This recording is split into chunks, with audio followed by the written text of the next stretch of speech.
Maïka et sa belle-mère habitaient sous le même toit. Hélas, elles se détestaient. Entre elles, c'était la guerre. La belle-mère était tout le temps en train de la houspiller, de la critiquer. La soupe est trop salée, la maison est en pagaille, tu parles trop fort. Et regardez-moi ce ventre, tout plat comme un plancher, incapable d'enfanter. Le mari, entre sa fille et puis le mari, entre sa belle-mère et sa fille, il ne pipait mot, de peur d'être houspillé lui-même. Il en avait peur même. Et Maïka était découragée. Pourtant, elle avait fait des efforts au début. Oui, mais quand elle souriait à sa belle-mère, elle fermait les yeux. Puis quand elle lui parlait gentiment, elle se bouchait les oreilles en disant à son fils « Ta femme me déteste !» Et c'était vrai. Maïka détestait sa belle-mère au point de vouloir la faire disparaître. Elle s'en est confiée à sa meilleure amie. « Ma belle-mère, c'est un poison. Il faut lutter contre le poison avec le poison. J'en ai assez, je ne veux plus qu'elle m'empoisonne la vie. Tu peux m'aider ?» Moi, non. Mais je connais quelqu'un qui pourra t'aider. C'est garanti, mais ça n'est pas gratuit. Et elle lui a donné le secret d'une certaine maison dans la forêt où vivait une sorcière ou une magicienne. Il fallait prendre le sentier qui longe la rivière, suivre le sentier en suivant le cours de l'eau, marcher, marcher, marcher, jusqu'à une grande tortue, un rocher en forme de tortue. C'est là qu'elle habite, Flo. Elle est magicienne ou sorcière, c'est selon, mais elle connaît toutes les plantes, tous les secrets, tous les sortilèges. Elle peut guérir comme elle peut faire mourir. Dès le lendemain, Maïka a vidé ses économies. Elle est descendue dans la rivière et elle a suivi le chemin. Elle a marché, elle a marché, elle a marché, elle est arrivée jusqu'à un grand rocher tortue. Elle a glissé l'argent sous le rocher.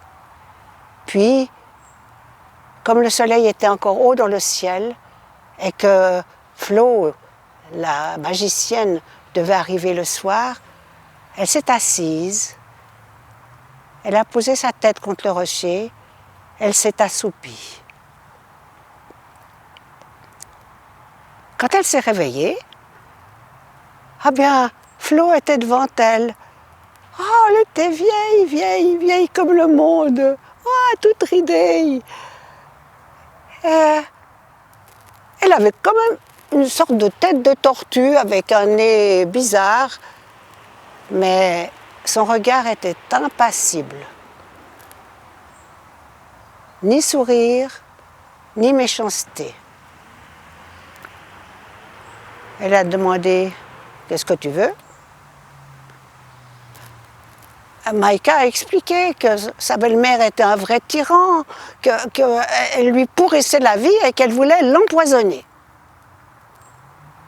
À ces mots, Flo a fermé les yeux. Elle a prononcé quelques paroles indistinctes et puis elle a dit avec le poison, il faut faire attention. Il faut être prudent pour ne pas laisser de traces et ne pas se faire reconnaître. Je vais te donner des herbes maléfiques.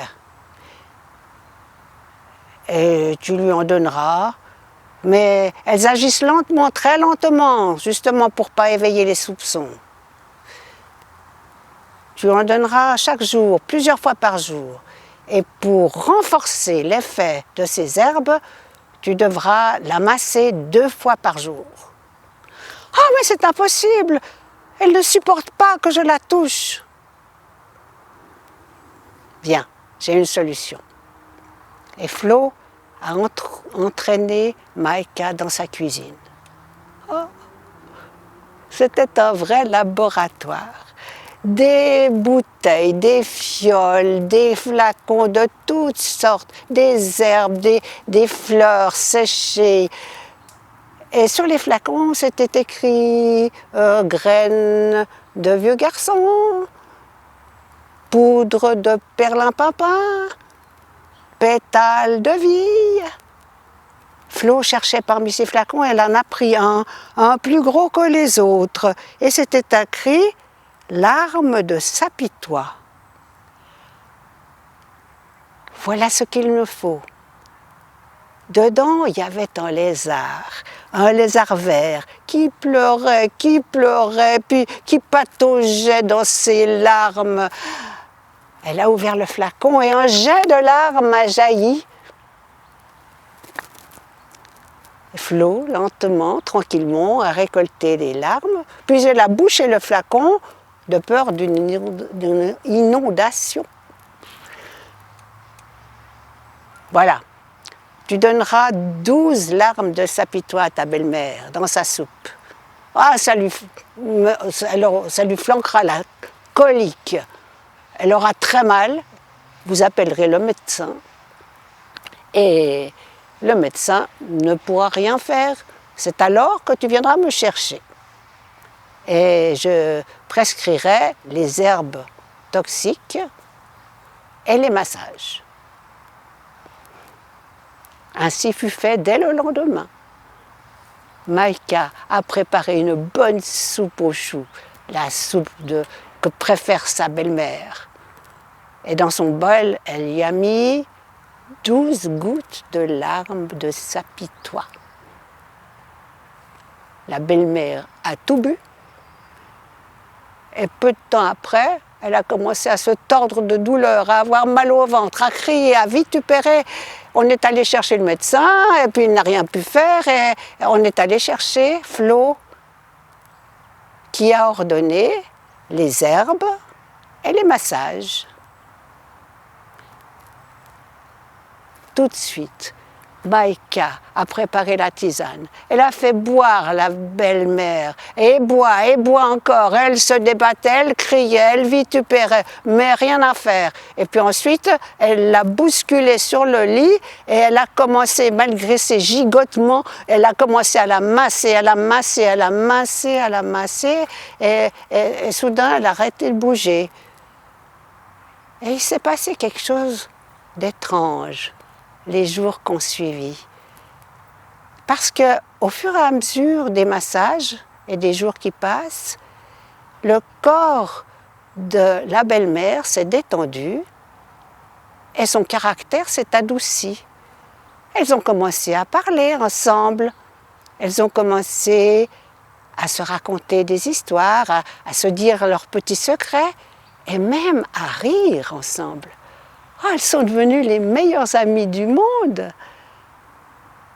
Au bout de 15 jours, tout d'un coup, Maïka a réalisé qu'elle donnait du poison, que c'était peut-être trop tard, mais je ne veux pas qu'elle meure, moi je ne veux pas. Alors elle est partie, elle a couru, elle a galopé jusqu'à la maison tortue. Flo était là, devant sa maison. Elle souriait. Ah, tout s'est passé exactement comme je l'ai prévu. Ce n'étaient pas des herbes toxiques, c'était des herbes Ce n'était pas des herbes toxiques, c'était des herbes bénéfiques. Allez, tu peux retourner vivre chez toi. Mais attends, avant que tu t'en ailles, je vais te faire un cadeau. Elle a confectionné un petit bonhomme en terre d'argile qu'elle a collé sur le ventre de Maïka, qui est retournée chez elle vivre entre sa belle-mère et son mari. Et 9 mois après, elle a enfanté d'une belle fille. On raconte que Maïka est retournée très souvent dans la forêt, dans la maison tortue, pour trouver Flo. Et elle a appris d'elle tous ses secrets, tous ses sortilèges. Elle est devenue sage femme du milieu, comme on dit au Québec. Sorcière, magicienne, peu importe, à votre loisir. Maintenant, c'est à vous de choisir.